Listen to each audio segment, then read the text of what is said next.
Bonjour à tous. Je vais vous parler de quelqu'un qui nous a littéralement abandonné, nous a carrément abandonné vraiment. C'était lui qui nous disait même, je vais donner 2 milliards, 100 millions, 2 milliards, 100 millions pour aider les gens à cause du coronavirus.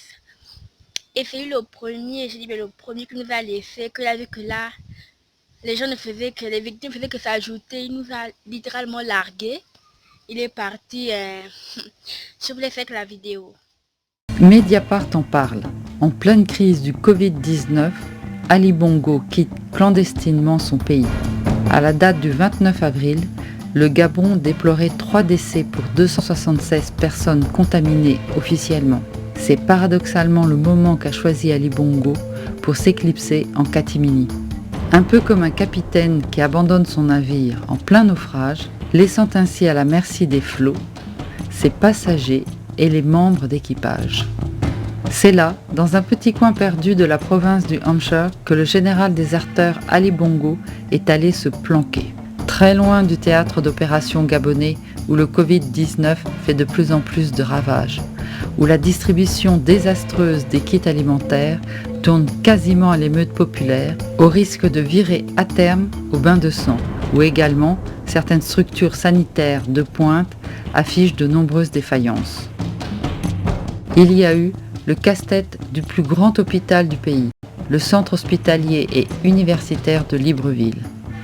Après analyse de la situation, il a été décidé de la fermeture sans délai des services d'infectiologie et de cardiologie. De plus, au niveau des médecins, un mouvement d'humeur n'est pas à exclure. Très rapidement rattrapés par leur propre incurie, renforcés par une bien curieuse gestion politicienne de la crise, les pouvoirs publics ont été amenés à choisir entre deux inconvénients. Soit laisser les gens mourir de faim, confinés dans leur maison, soit lâcher du lest pour permettre à l'activité économique de redémarrer, au risque de relancer les contaminations. Pendant ce temps, pas de nouvelles d'Ali Bongo, ni bonnes ni mauvaises, enfin presque, puisque selon une source proche du palais royal marocain, le président gabonais aurait été transporté d'urgence à la clinique de Kandover, sans plus de précision. Les seuls à pouvoir répondre avec précision, à savoir Sylvia Valentin Bongo, la régente, et Noureddine Valentin, l'héritier pressant, sont eux aussi portés disparus. Vous voyez, il nous a clairement laissé, lui et sa femme, je ne sais pas quoi là, ils nous ont tous laissés, ils nous ont laissé ce pays avec le coronavirus, mais je m'en fiche, je sais que Dieu va nous protéger de tout ça. Je sais qu'il y a des Gabonais qui croient et continuons à croire que ce n'est pas la fin, plutôt que de pleurer parce qu'il est parti. Eh bien, je sais que ce n'est pas lui qui me paye le pain que je mange chaque matin, ce sont mes parents.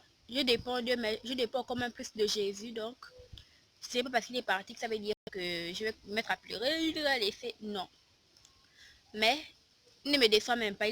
Pour moi, il n'avait jamais touché le fond. Donc, prochaine vidéo. Dis bye.